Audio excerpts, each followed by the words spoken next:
Boa noite, irmãos. Nós iremos meditar hoje no Salmo 105. Convido os irmãos a abrirem suas Bíblias no Salmo 105.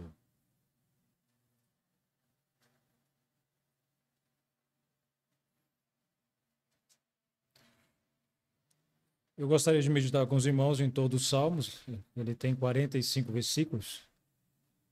Mas podem ficar tranquilos, né? Nós não iremos comentar cada versículo do Salmo, nós iremos fazer uma explanação, né?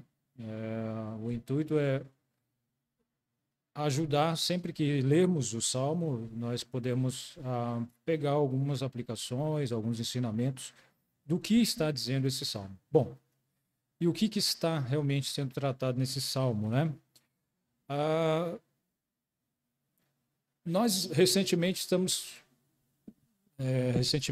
estudamos dois assuntos, né? Estamos estudando, que é a soberania de Deus e a geografia bíblica. E é interessante que esses dois assuntos eles interligam aqui nesse salmo. Porque nesse salmo fala sobre a soberania de Deus na vida do povo de Israel. Na vida daqueles que ele, como ele mesmo diz no salmo, aqueles que ele escolheu e manteve.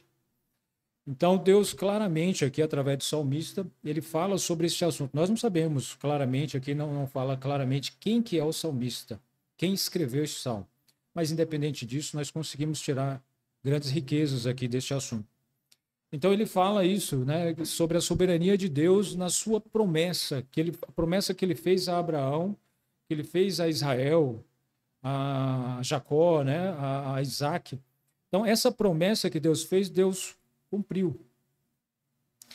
Deus manteve todas as coisas que aconteceram, os irmãos, gostaria que os irmãos atentassem a isso, todas as coisas que aconteceram foram Deus que fez acontecer. Então nós vemos claramente a soberania de Deus e relatando essa soberania na vida dos patriarcas, que nós estudamos recentemente na geografia. O pastor sempre citava a geografia bíblica que nós estamos estudando e ela é falando sobre a peregrinação. Nós estamos ali vendo a peregrinação do povo de Israel.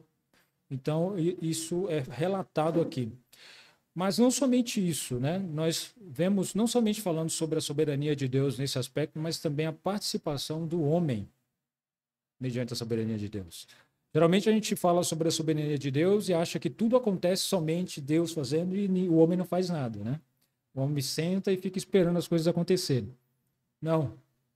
Nós vemos claramente nesse salmo que há a soberania de Deus e há a participação do homem. Há a responsabilidade, vamos dizer assim, melhor, a responsabilidade do homem. Qual seria essa responsabilidade? O salmo fala. Fala qual que seria a responsabilidade do homem. É tanto que os versículos de 1 a 5 é cheio de comandos. Comandos ao povo de Deus. Deus dando comandos, ordens, mandamentos ao seu povo para que eles cumpram, para que eles façam. No final dos Salmos também fala o motivo pelo qual, versículo 45, motivo pelo qual esse salmo foi escrito, para que o povo guardasse a lei do Senhor. Então há comandos, há uma participação, há algo que o povo de Deus deve fazer. Por que eu estou frisando esse aspecto, né? Porque, infelizmente, muitas pessoas, quando tratam da soberania de Deus, eles tratam de um extremo e no outro extremo. Alguns falam da soberania de Deus como se o homem não tivesse nenhuma responsabilidade, nenhuma participação, não fizesse nada. Isso não é o que a Bíblia mostra. A Bíblia mostra que Deus é soberano em todas as coisas, mas o homem também faz coisas. E o outro extremo é aquilo que coloca o homem para fazer algo que ele não é capaz de fazer. Algo que não que não pertence à sua natureza a fazer. Então isso é o perigo, porque tira a soberania de Deus nesse aspecto. Nesse ponto que eu digo crucial, né? A Bíblia ela é centrada. Então ela nos mostra que há, sim, uma relação entre a responsabilidade do homem e a soberania de Deus em todas as coisas. Então, isso nós vemos aqui nesse salmo. Eu gostaria de ver com os irmãos esse salmo a partir do versículo 8, que é quando é relatado sobre Deus cumprindo a sua promessa, trabalhando na vida dos patriarcas, né, do seu povo, do povo de Deus. E depois nós iremos, juntamente com o versículo 45, o último versículo, nós iremos voltar ao versículo 1. E aqui o versículo 1 ao 5 fala sobre a responsabilidade, seria aquilo que Deus quer que nós façamos. Nos versículos, como eu falei, os versículos de 1 a 45, fala sobre a soberania de Deus. E como nós podemos observar isso? É só nós atentarmos para tudo, uma grande parte do que é falado nesse salmo, daquilo que, quem é que faz as coisas aqui nesse salmo? Quem faz as coisas acontecerem aqui nesse salmo, como o salmista descreve, né, nesse contexto, é o próprio Deus. Deus é que faz as coisas acontecerem. Ele cita aqui, ó, versículo 8. Lembrou da sua aliança. Quem lembrou da aliança? Deus. Deus lembrou da aliança que ele havia feito a Abraão. Versículo 10. E a confirmou ao mesmo a Jacó e a Israel, né, a descendência de Jacó. Aí o versículo 14, chamou a fome, né, Deus trouxe, não, desculpa, né, versículo 14 não. Eu anotei os versículos aqui, mas 16, né? Deus chamou a fome, isso, obrigado. No versículo 14, na verdade, ele não permitiu que ninguém oprimisse aqueles seus escolhidos, né? Por amor deles, repreendeu, como fala o versículo, repreendeu os reis. Então, em todo o salmo, irmãos, nós vamos estar percebendo isso. Deus, ele age, ele está fazendo com que as coisas aconteçam. Então, mostrando claramente o agir de Deus sobre o seu povo, sobre a sua promessa, aquilo que ele tinha prometido. Então, a graça soberana de Deus, a mão de Deus sobre aquele povo. Então, aqui o salmista começa nos versículos 8 até o versículo 15, mais ou menos. Ele começa falando sobre a promessa que Deus fez a Abraão, a Isaac e a Jacó. Ele relata aqui essa escolha. Desculpa. Gostaria de ler com os irmãos. Lembrou, versículo 8. Lembrou-se da sua aliança para sempre, da palavra que mandou a milhares de gerações, a qual aliança fez com Abraão e o seu juramento a Isaac, e a confirmou o mesmo a Jacó por lei e a Israel por aliança eterna, dizendo: a ti darei a terra de Canaã, a região da vossa herança, quando eram poucos homens em número, sim, muito poucos, e estrangeiros nela, quando andavam de nação. Desculpa, meu nariz está coçando aqui. Quando andavam de nação em nação e de um reino para outro povo, não permitiu a ninguém que os oprimisse e, por amor deles, repreendeu os reis, dizendo: não toqueis os meus ungidos e não maltrateis os meus profetas. Bom, até aqui nós vemos a promessa de Deus a Abraão e o cumprimento dessa promessa feita pelo próprio Deus na vida deles.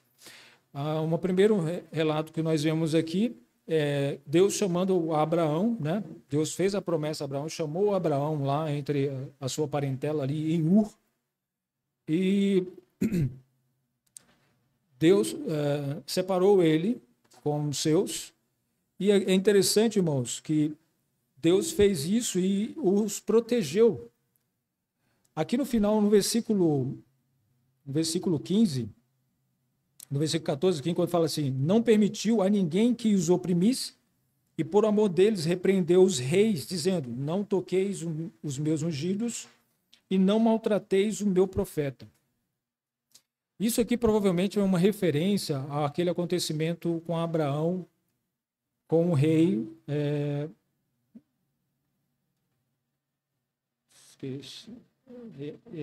Abimeleque, né? Na verdade é o título, né? Abimeleque. Lá no capítulo 20, versículos, a partir do início do capítulo, né? Lá fala sobre aquele momento onde Abraão pede que Sara minta, dizendo que ela era sua irmã, né? Que eles não eram casados, para que ele não morra, para que ele não sofra ali uma represária pelo fato de ser casado com ela. Então, naquele momento, Abimeleque pegou Sara como mulher. As irmãs me ajudem aí se eu trocar os nomes, né? Sara mesmo, né? Como mulher. E ela, antes deles terem Abimeleque com Sara terem alguma relação, Deus, né, fez com que Abimeleque sonhasse. E falou que ele seria um homem morto se ele tocasse nela. E não só isso. Deus falou a ele, depois dele se justificar perante Deus, né, falar que ele não fez isso, que tudo que ele fez foi inocentemente e que Abraão mentiu para ele. Abraão havia mentido para ele, então ele estava com a consciência limpa em relação àquilo que estava acontecendo. Deus falou assim: você não pecou porque eu não permiti que pecasse. E não somente isso, Deus falou assim: olha, vá para que faça isso, né? Devolva a esposa, a Sara, a Abraão, para que ele interceda por você, para que você não morra. Irmãos, percebe?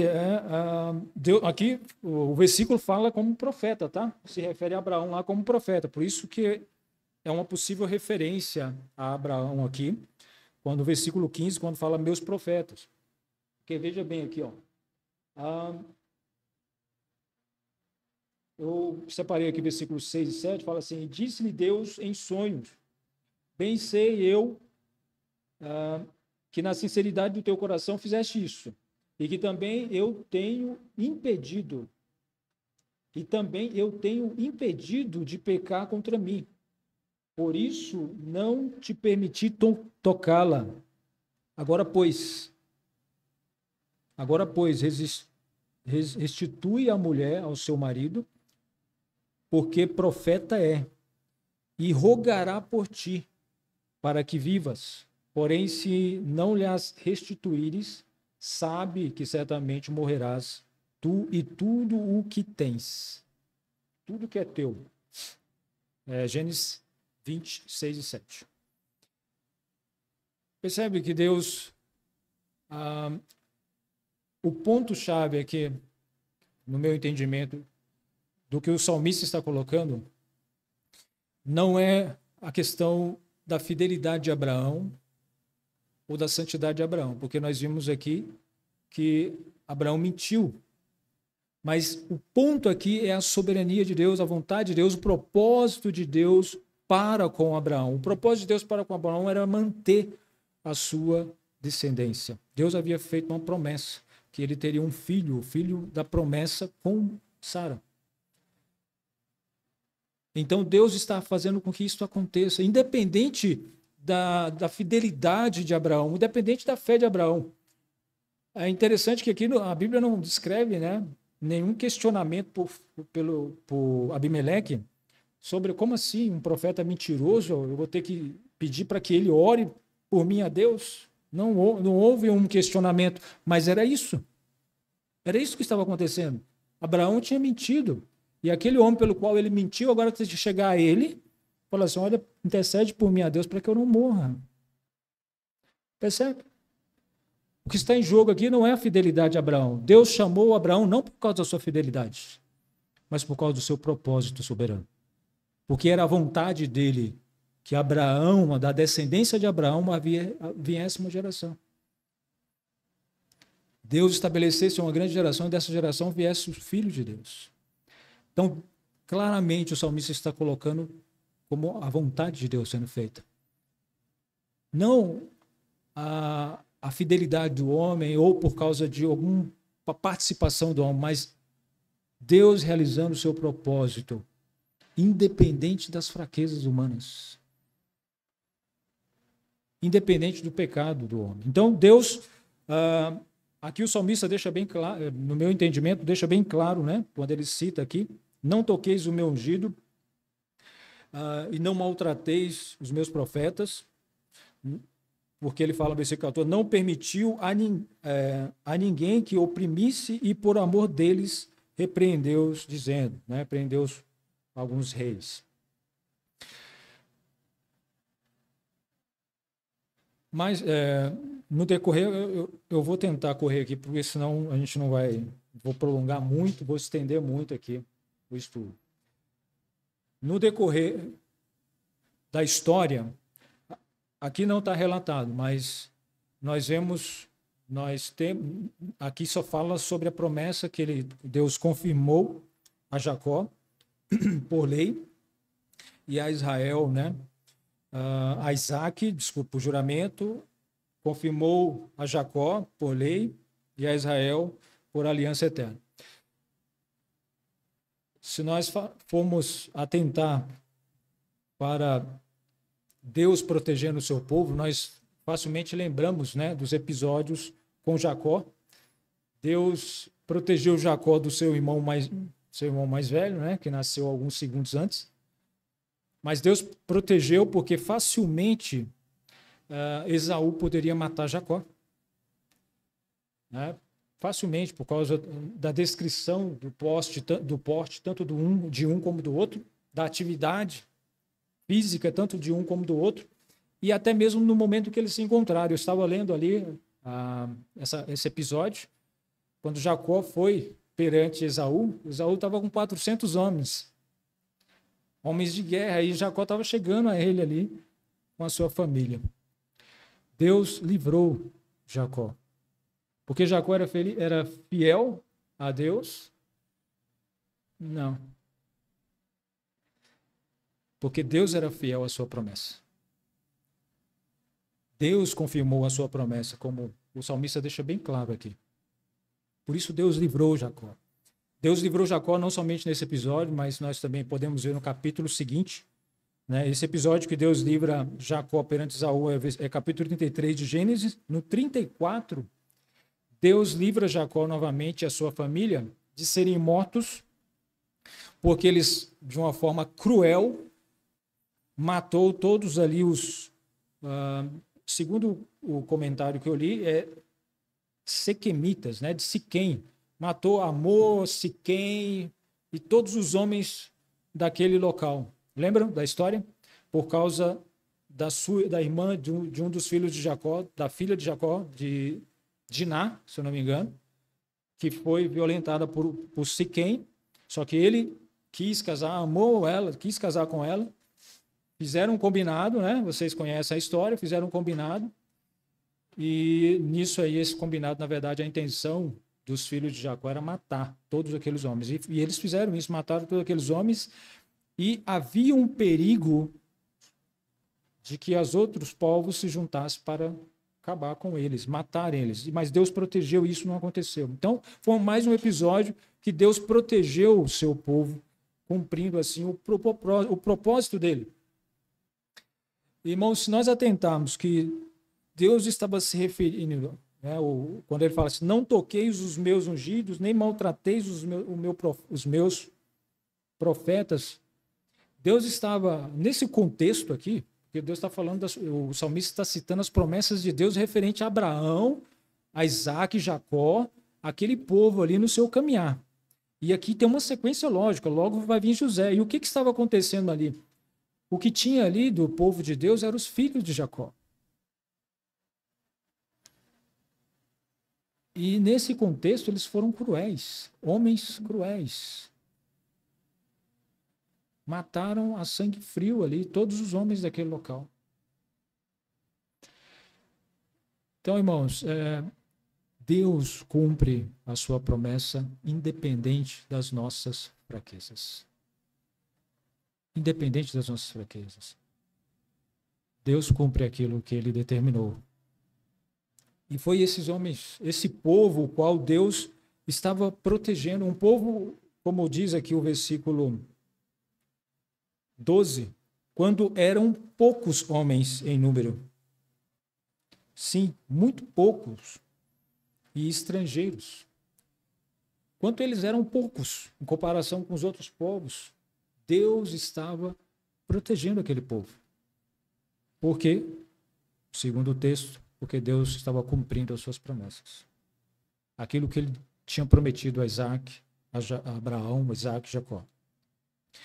Então, no decorrer do texto, né, a partir do versículo 16, mostra aqui já o acontecimento do povo de Israel indo para o Egito. E isso aconteceu porque devido à fome que veio naquele local onde eles estavam, o povo de Israel estava morando, né? Jacó e a sua família estavam morando. A fome chegou até ali. E eles, por causa disso, acabaram indo para o Egito. Mas a forma como é descrito aqui é muito interessante. Mostra que Deus estava à frente de todas essas coisas. Até a fome que aconteceu naquele lugar, como diz o versículo 16, quem chamou foi Deus.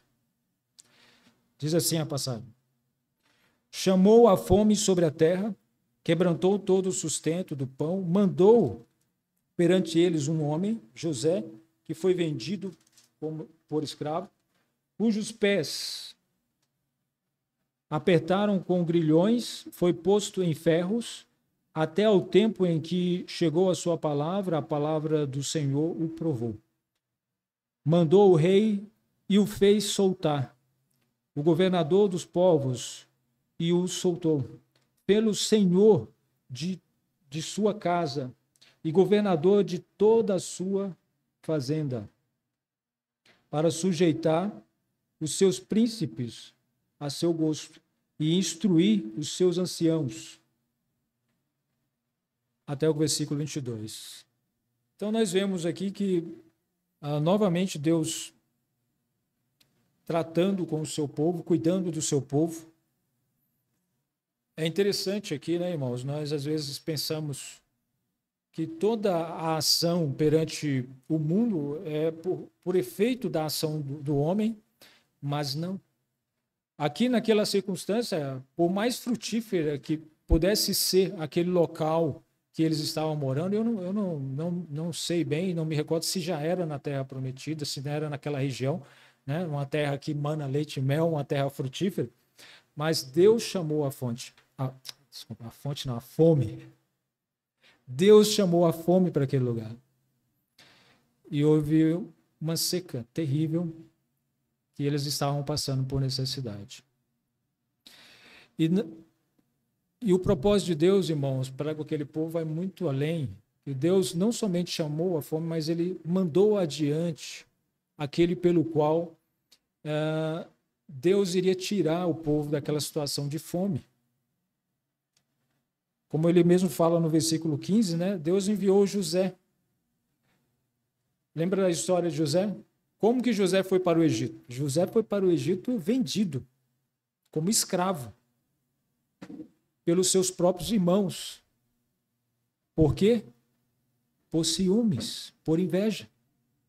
Por causa da maldade do coração dos seus irmãos, ele foi vendido.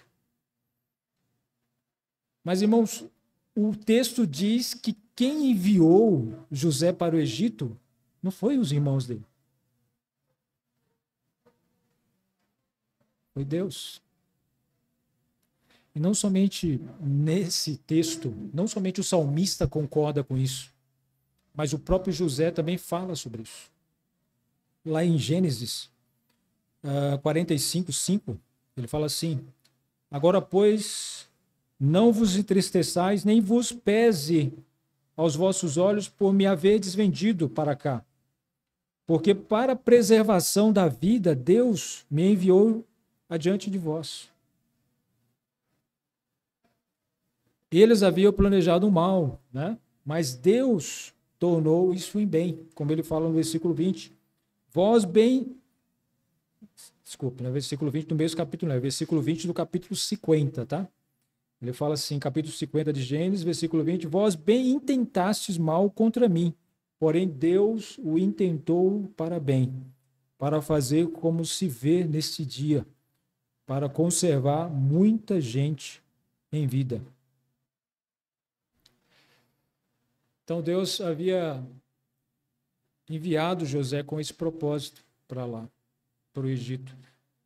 Deus usou a maldade daqueles homens, coração daqueles homens maus, seus próprios irmãos, para enviar José para lá, para o Egito, para que futuramente Deus pudesse dar vida, né? Trazer vida àquelas pessoas, para que eles tivessem vida física, pudessem ter como se alimentar. Ver o propósito de Deus, Deus sustentando na sua graça, na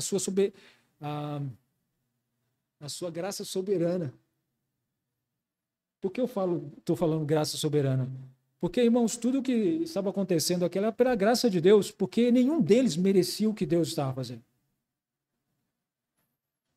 Como eu falei no início, Deus não chamou Abraão porque Abraão era um homem bom entre os moradores de Ur. Tudo que Deus estava fazendo não é porque Abraão era um homem super exemplar. Abraão deu seus bons exemplos de fé. É chamado um homem pai da fé, sim.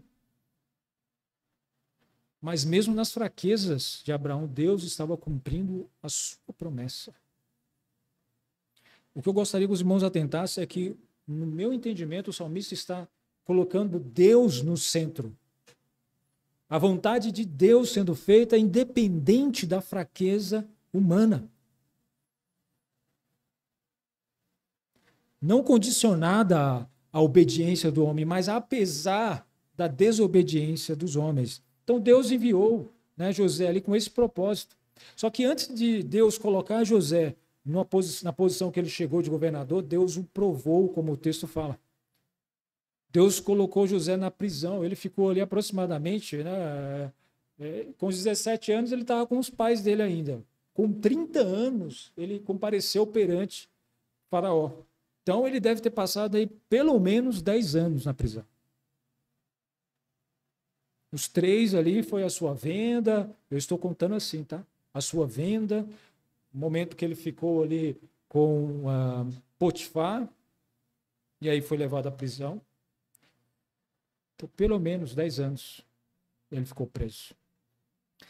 E Deus o provou, como fala o texto, né?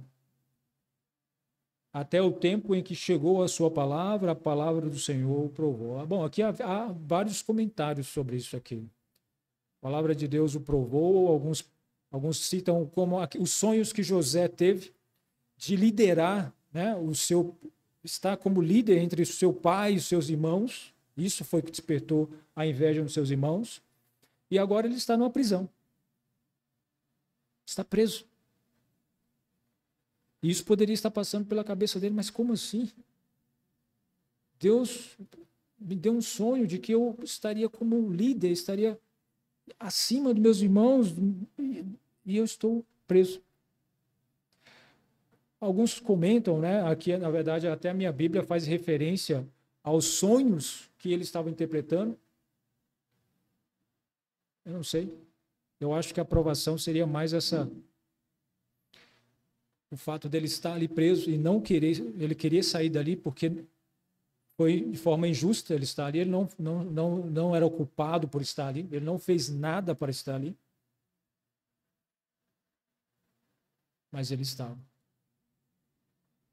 E Deus estava provando ele ali. Porque Deus nos usa, irmãos, quando ele nos coloca no nosso lugar. Quando ele nos coloca na dependência dele. Quando o Senhor nos humilha. É nesse momento que ele nos usa. Na nossa fraqueza. Quando nós não vemos mais solução. Aí a gente acha assim, puxa vida, agora eu perdi, acabou tudo. Não tenho mais o que fazer. Acabou as minhas forças, acabou os meus recursos, acabou. Eu não tenho mais ideias, não tenho mais planos, não consigo. Bom, é nesse momento que Deus age. Quando você para de agir, é nesse momento que Deus age. Quando nós paramos, foi nesse momento que Deus trabalhou na vida de José e o colocou onde Deus havia determinado que ele ficaria, para trazer o povo e dar vida. né, dar sustento ao povo de Israel ali. Aí Deus colocou ele como governador, né, ele ficou como segundo ali, pensa, né, um prisioneiro, segundo lugar no reino ali no Egito, né?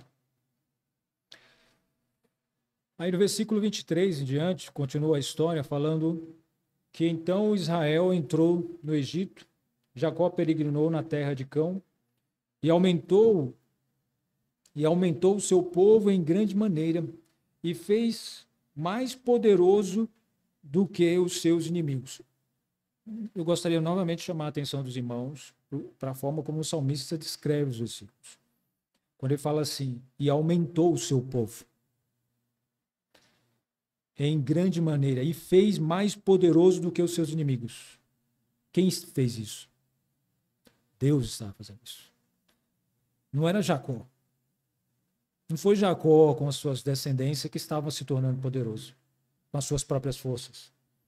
Deus estava fazendo com que eles se tornassem poderosos. E não somente isso, olha o versículo 25. Virou o coração deles para que odiassem o seu povo, para que tratassem astutamente os seus servos. Então Deus levou Jacó, Israel, para o Egito, por causa da fome, fez com que eles crescessem, se tornassem fortes e endureceu o coração daqueles, os seus inimigos, para que eles usassem astutamente contra eles, colocando eles como escravos. E eles ficaram escravos do Egito. Por quê? Porque Deus tinha um propósito para isso. Deus estava realizando o seu plano. E o salmista continua falando qual que seria esse plano de Deus. Versículo 26. Enviou Moisés, o seu servo, e Arão, a quem escolhera.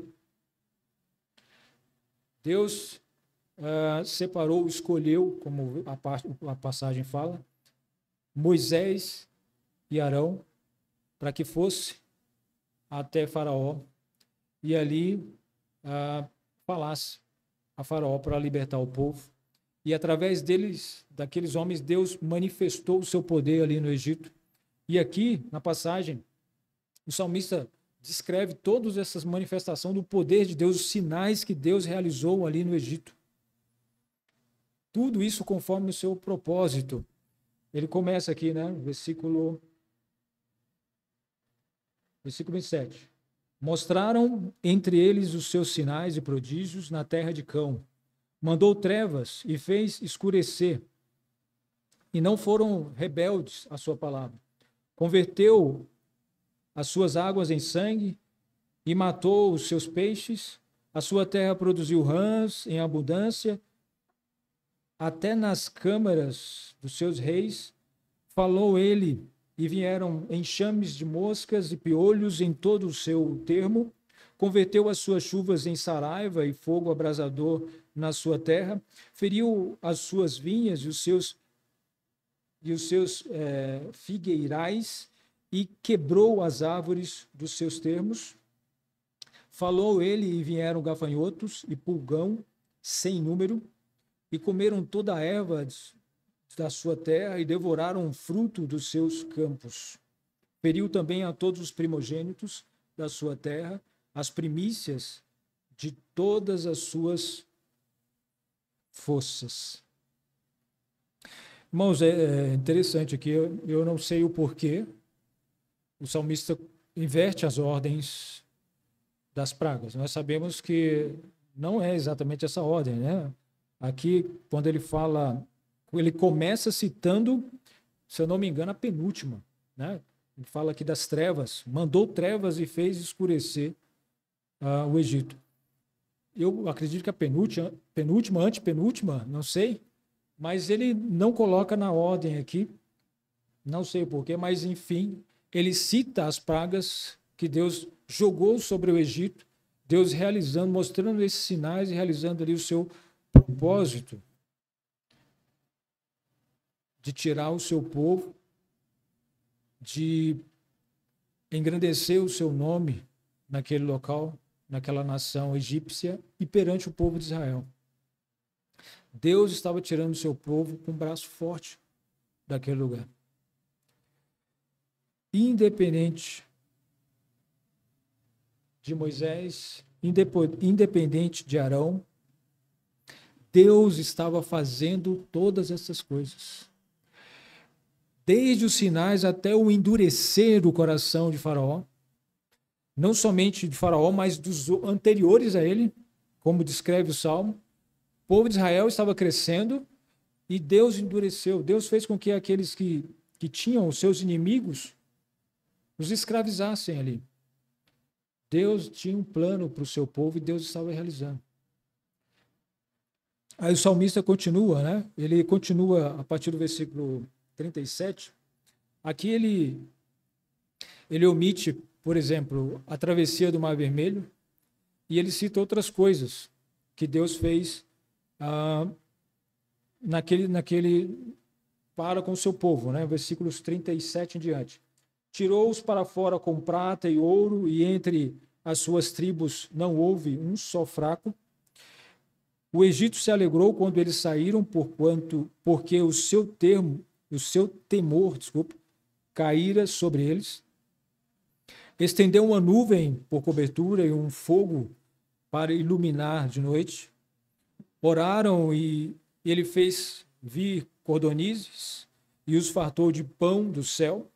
Abriu a penha e dela correu águas. Águas correram pelos lugares secos como um rio. Tudo isso, como o salmista diz, Deus fez porque se lembrou da sua santa palavra e de Abraão, seu servo. Porque Deus havia lembrado daquilo que ele prometeu para Abraão, da sua palavra para com Abraão, para a sua descendência. Irmãos, nós podemos analisar isso no nosso contexto também. Quando nós analisamos, né, o nosso contexto de igreja, nós podemos perceber que todas as coisas elas estão caminhando segundo o propósito de Deus, segundo a vontade de Deus. Nós estamos estudando sobre a soberania de Deus. Deus é soberano em todas as coisas. E pela graça de Deus, nós sabemos que todas as coisas cooperam para o bem daqueles que amam a Deus. Por mais difíceis que essas coisas sejam. Percebam, José ficou preso. Jacó e sua família estavam passando fome, tiveram perigo de vida. Muitas coisas aconteceram, difíceis. Deus estava no controle de todas elas. Deus estava como soberano. Às vezes as pessoas pensam assim que somente as coisas boas que acontecem nas nossas vidas é que Deus está agindo. As coisas ruins, não. Sabia que pode ser o contrário? Sabia que as coisas boas que estão acontecendo nas nossas vidas, às vezes é consequência de uma atitude de rebeldia nossa? Porque muitas vezes, entenda o que eu estou falando, tá? Muitas das vezes a gente pode, e todos nós, eu acredito, todos nós temos capacidade de buscar as coisas deste mundo e conquistar as coisas que precisamos. Temos o nosso foco nas coisas deste mundo e conquistarmos essas coisas. Isso significa que Deus está nos abençoando, que essa é a vontade de Deus? Muitas vezes não. Muitas das vezes não. Muitas pessoas, irmãos, elas têm suas riquezas e elas nem sequer conhecem a Deus ou querem saber de Deus. Mas aos olhos humanos elas estão muito bem. Elas estão indo muito bem. Quando nós vemos a história do povo de Israel, nós percebemos que houve muitas coisas difíceis na vida daquele povo, mas eles não deixaram de ser povo de Deus. Mesmo com as coisas difíceis. Então, nós podemos aplicar na nossa vida. A soberania de Deus é assim. É para ser aplicada nas nossas vidas. Nós olharmos e muitas das coisas e falarmos assim, olha, isso só pode ser porque é vontade de Deus. e nós descansarmos disso. Bom, irmãos, eu gostaria rapidamente de comentar algumas coisas em relação a isso aqui, antes de nós irmos para os últimos versículos, tá? Bom, um ponto que nós podemos tirar é que a salvação, irmãos, ela vem de Deus. Abraão, ele não era, como eu disse, não era um homem especial entre aqueles homens de Ur. A palavra de Deus não diz nada disso. E quando nós vimos Abraão caminhando e cometendo vários erros, tropeços, nós percebemos que Abraão era um pecador como qualquer outro. Ele não era um especial e por isso Deus o escolheu. Não. Deus o escolheu porque Deus o quis. Pela vontade de Deus, Deus escolheu Abraão. Não somente Abraão, mas como eu citei aqui, Jacó, né, e a descendência de Abraão. Deus escolheu e Deus manteve, porque Deus o quis. Não porque eram homens especiais, porque eram homens santos. Não, eram pecadores como qualquer um de nós, como qualquer outro. Deus fez a sua vontade na vida deles.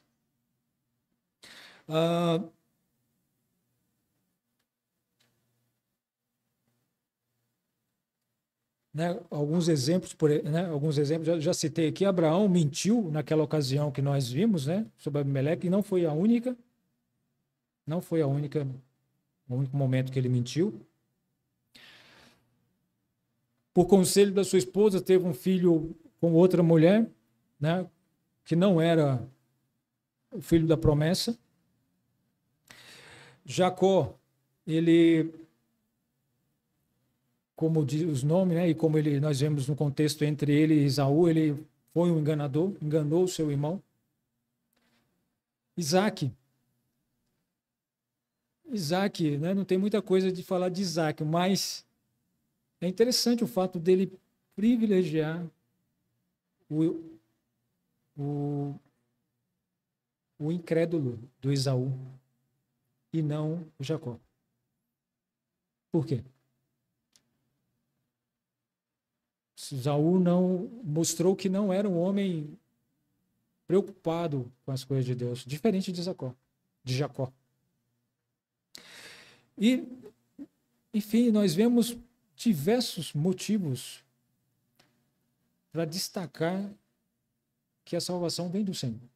É Deus que, como o Salmo diz, Deus escolheu esses homens. Deus chamou esses homens para si e Deus os manteve, Deus os protegeu.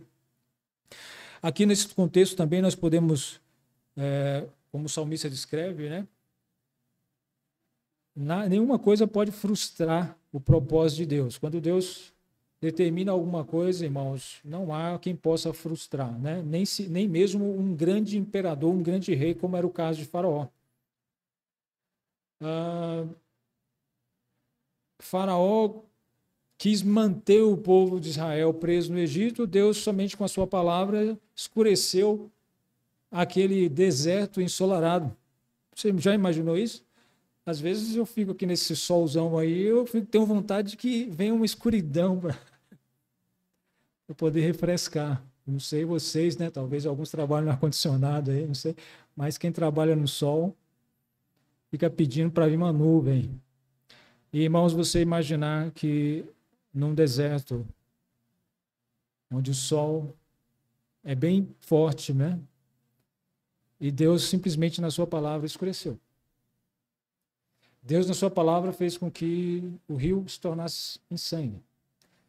Deus na sua palavra fez com que aquele reino se enchesse de pulgão, de várias pragas. Nem mesmo o quarto dos reis escaparam disso. Tudo pelo poder da palavra. Deus não precisou de um exército. Deus não levantou ali um exército entre o povo de Israel. Deus fez tudo isso com o poder da sua palavra. Mostrando o seu poder. Mostrando o quanto ele era soberano. Então nada pode frustrar os planos de Deus. Nós podemos ser rebeldes como Jonas foi, né? Deus pode nos fazer ser engolidos por um peixe, depois vomitados por um peixe e fazer o que ele quer, ou Deus pode colocar outra pessoa e nos tirar a vida. Mas a vontade dele vai ser feita. independente da nossa rebeldia, da nossa fraqueza. Deus vai fazer a sua vontade.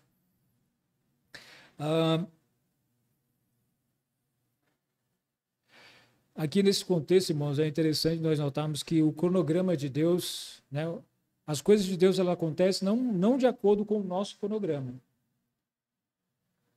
A vontade de Deus acontece de acordo com... As coisas acontecem de acordo com o cronograma de Deus. Deus, todo esse contexto aqui é mais ou menos 600 anos. Porque disso aqui, 400 anos, o povo ficou no deserto. Ficou como escravo no Egito.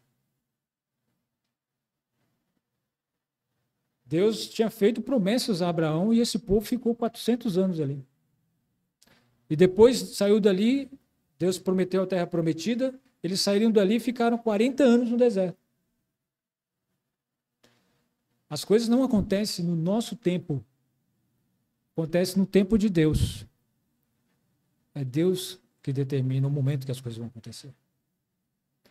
José, quando era adolescente, ele sonhou que ele seria líder entre os irmãos e o pai. Só que ele não imaginou que isso ia demorar até os 30. E muito menos que ele ia ficar preso antes que isso acontecesse. As coisas acontecem no tempo de Deus. No tempo determinado por Deus. Não no nosso tempo. Deus, irmãos, a força de Deus, o poder de Deus é glorificado na nossa fraqueza. As coisas que muitas das vezes Deus faz acontecer, nós nem sequer entendemos. Mas Deus é glorificado nela justamente por isso. Porque nós não entendemos, nós somos fracos, nós dependemos dele. Deus fez a promessa a Jacó, a Abraão, de que ele teria um filho da promessa. Sabe como Deus fez isso?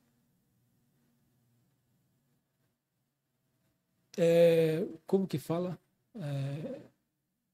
Fazendo com que a esposa dele ficasse estéril até chegar à idade de não ter mais. Né? Aos olhos humanos, seria uma situação impossível. Deus fez acontecer nesse momento. Como eu disse, né? Antes que José chegasse ao trono, chegasse a ser governador lá no Egito, ele ficou na prisão, Deus provando ele ali na prisão. Ele, numa circunstância que ele poderia falar assim, olha, o que me resta é voltar lá para os meus parentes, sair daqui, voltar para lá, ou vou morrer aqui nessa prisão, esquecido. Porque as pessoas que saíam dali, lembra o contexto? As pessoas que saíam dali não lembravam dele, esqueciam dele facilmente.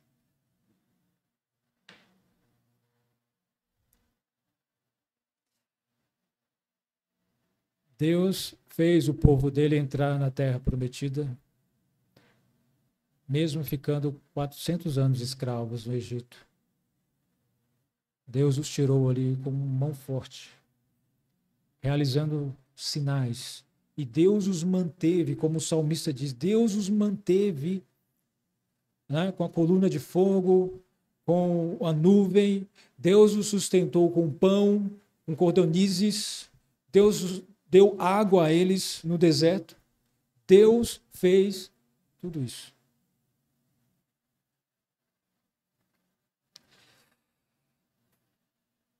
Deus seja glorificado. Irmãos, percebe, o Salmo não exalta nenhum homem aqui. Pelo contrário, ele coloca os homens como sendo fracos e Deus usando esses homens nas suas fraquezas. Abraão mentindo, os filhos de Abraão matando homens, sendo um povo pequeno, fraco, e Deus protegendo, Deus mantendo, por causa da sua promessa, por causa da sua palavra. E Deus cumpre o seu propósito, irmãos. E todas essas coisas que aconteceram que Deus relata na sua palavra e todas as coisas que acontecem conosco e nós percebemos que é a mão de Deus, que é a vontade de Deus que está acontecendo, para que servem? Versículo 45. Para que guardassem, todas essas coisas aconteceram, para que guardassem os seus preceitos e observassem as suas leis, louvai ao Senhor. E aí o versículos 1 a 5 fala sobre louvar ao Senhor, dá vários comandos aqui, né? Vários mandamentos. Louvai ao Senhor, invocai o seu nome, fazei conhecido as suas obras entre os povos, cantai-lhe salmos, falai de todas as suas maravilhas, gloriai-vos no seu santo nome, alegre-se o coração daqueles que buscam o Senhor, buscai ao Senhor e a sua força, buscai a sua face continuamente, lembrai-vos das maravilhas que fez, dos seus prodígios, dos seus juízos, dos juízos da sua boca. Qual que é a participação minha e sua, irmãos? E daquele povo, quando eles ouviram essas coisas? Quando essas coisas aconteceram com eles, quando o salmista escreveu esse salmo para o povo de Israel, que eles glorificassem a Deus, que eles louvassem a Deus, que eles guardassem os mandamentos do Senhor, que eles proclamassem isso para outras nações. O fato de Israel não proclamar a palavra de Deus para os outros povos, isso foi um erro. Isso foi um erro deles. Eles deveriam falar do Deus único e verdadeiro para os outros povos. Eles deveriam proclamar sobre o poder de Deus para os outros povos. Assim como Cristo fez, deixando uma ordem, um mandamento para a sua igreja. Ide por todo mundo e pregar o evangelho a toda criatura. O evangelho, esse Deus o qual nós servimos e o evangelho pelo qual ele nos deu, não é para que nós guardemos para nós mesmos. É para que as outras pessoas ouçam sobre ele. Acho que nenhum de nós aqui precisamos ouvir mais do evangelho do que já ouvimos. Acho que o que nós precisamos é compartilhar dele. Todo o conhecimento que nós acabamos tendo, eu acho que na vida é para ser compartilhado. Seja com ações, você aprendeu a pintar, pinte. Você aprendeu a ensinar, ensine. Você aprendeu o evangelho, fale sobre ele. É esse o objetivo de Deus ter passado o evangelho. De Deus ter passado a sua palavra. Para que nós o louvemos e para que nós compartilhemos. Obrigado, irmãos, pela atenção. Desculpa aí, eu acho que eu extrapolei o horário.